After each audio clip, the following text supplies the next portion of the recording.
Hey glue sticks, welcome back to another homeschool related video. This video is actually not just solely homeschool related, but it's something that really inspired me by learning more about homeschooling and being really intrigued and inspired by nature journaling and nature studies through the homeschooling movement. A bird keeps flying up to our bird feeder on the window and it's really distracting me, but really awesome because we're talking about nature studies.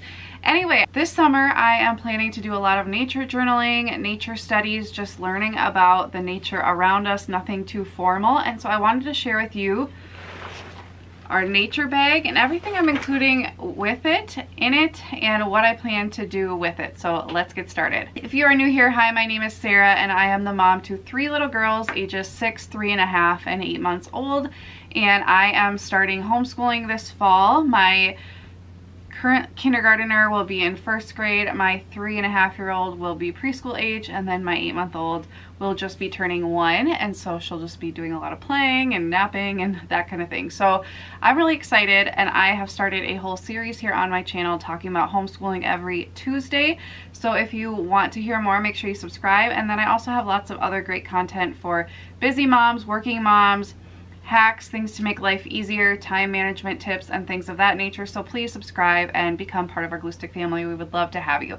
So the reason I decided to make a whole bag for nature journaling, study, all that kind of stuff is just to have something in the van at all times that we can just grab and go. So if we're going to a park, if we're going on a hike, or if we're just like killing time and we see something interesting like a landscape next to a store, we can journal about it either right next to it or in the car or something like that. I just want to be able to grab and go whenever inspiration strikes. And with 3 little kids, it's very easy to forget things, so I don't want to have to remember to put all this stuff in our bag whenever we go for a hike. So I just bought everything specifically for this bag, so we have extra sunscreen in here, bug spray, all of that stuff that I will go over. So I really wanted to make this bag both useful for nature study and nature journaling, but also useful if we were to get hurt, to have places for snacks, first aid kit,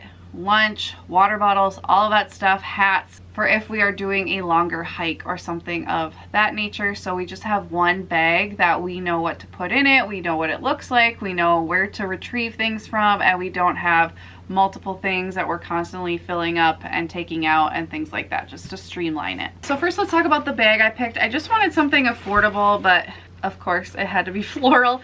I tried to get myself to buy like a black one that my husband could also wear and feel confident wearing, but I'm like, I'm solo momming it a lot of the time, as I'm sure many moms are, stay-at-home moms or homeschooling moms. And so I wanted something really cute, and I also wanted it to stand out and look a little different than if somebody else had a bag just sitting around at a park or something like that. We would know which one is ours. So I got this one. It's really lightweight. It has a lot of pockets and things, and it's not super huge, but it's not so tiny that I don't think we'll actually be able to fit anything in it. I know a lot of hiking bags are really slim, but for us, I want to be able to fit some diapers, snacks, water bottles, that kind of thing, which I'll talk about at the end, like things we'll add to it the day of. So this is the bag I picked, and I will link to anything I can in the description for you guys, which is really, really cute. Love it. So the first items I'm going to talk about are learning related items, things that we have in here for learning about nature. First up, 2 sets of binoculars. These are kids binoculars, but they work for adults too, but they're great for kids size faces because the bigger ones don't always fit their eyes spacing. So I got these on Amazon pretty inexpensively. These are great for bird watching, for looking at nests and different creatures jumping up in the trees and things like that on our hikes and our walks. I also got a set of magnifying glasses. So this is great if we're nature journaling, or we like to look at moss along the trees or look at stumps and look at the rings in them, so we can really look at it up close and investigate. And if we're drawing, we can really see the details before we draw and things like that. So magnifying glasses are great to have. These are specifically made for kids because I know like the Dollar Tree sometimes has them, but I've bought them before and they've broken really easily. So these are a little tougher with the little ones. And then I also picked up a couple field guides for our state of Minnesota, but they make them for all different regions, states, provinces, countries depending on where you live. Hopefully you can find some for your area. I would love to add, there's a wildflower one coming out soon, but so far I just got the trees of Minnesota and the birds of Minnesota. I love it because in the back it has an index, but it also has check boxes, so you can check off any birds you've actually seen. And so I love that we'll be able to keep track of birds that we've seen. We can use them for reference to learn about. If we're drawing one, we can have a picture to go off of, and you can see the birds more up close, whereas if you're on a walk you may not really get to see the details of the bird. So I just love that. And then I also have an app on my phone. I think it's pronounced Audubon, not for sure, but it's a great app. I got the free version that just, you can look up different birds and listen to their calls and learn about them. There's lots of great information. You can add sightings of birds on here and keep track. I just love it. Our girls love learning about the different sounds, and we now recognize them in our backyard, which is really, really cool. So I love these guides and resources for learning about nature around us. And then for the actual nature journals, I picked up just very simple notebooks that are blank pages. They're smaller because I wanted them to fit easily in our bag and to fit well with little hands and not be too bulky. And so this is for my 3-year-old. She has not used hers yet, but my 6-year-old already decorated it and already started journaling in our backyard. Some bugs that she saw, just so cute. She just took right off with it. And some plants and things. I absolutely love this. So cute. So those are our nature journals. I still have to pick up one for myself because I think it would be good if I'm doing this along with them, but with a baby too. Don't know how realistic that is. And then for our color pencils for on the go, I got this beautiful color pencil roll. So it unrolls and it can fit 50, I believe. No, probably more, because I think I have 50 in here. I don't remember how many it can hold, but it can hold a lot of colored pencils, and I just got some Crayola colored pencils in here, of course organized by color. And then it has the little flap here so that you're not getting colored pencil marks all over your stuff. It can block that, but I just love this. It's great. It's beautiful. It's very compact, and it's not loud like it would be if they were in a pencil case knocking around in your bag, because you don't want to disturb the animals and things around you. So I love that this is silent.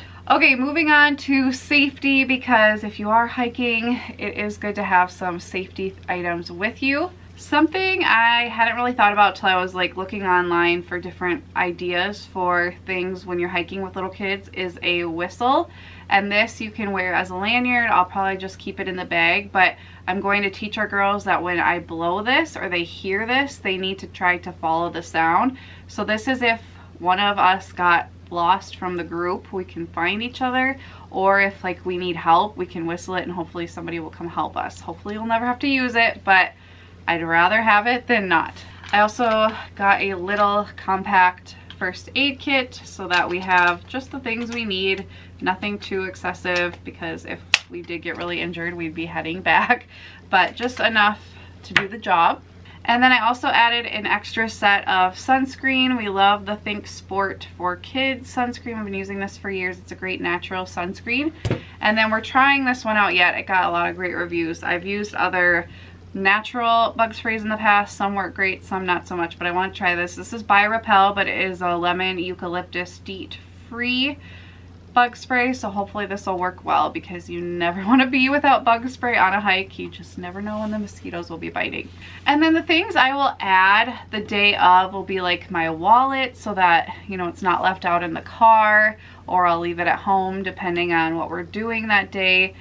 A diaper, change of clothes for the baby, just to be on the safe side. If I think we might run into a creek or something, I might pack extra clothes for the girls and a towel or something like that. Snacks, if I feel like we'll be hiking for a while and they'll be getting run down and really hungry and quite honestly hangry. And then water bottles and any hats or any other accessories like that if it's, you know, a little windy or anything like that. We might have a windbreaker or something like that for the girls, but everything should easily fit in the bag with room to spare. YouTube has disabled our comments, but I always add a thumbnail of the video on our community tab so you can comment over there. I just love interacting with you guys and wish I could comment on the videos. I've been trying for years and they just won't budge. But I would love if you would head over to our community tab, find the thumbnail for this video, and leave a comment letting me know if you have done nature journaling in the past and any other extra things that you would add to a bag if you had or do have a nature bag that you use for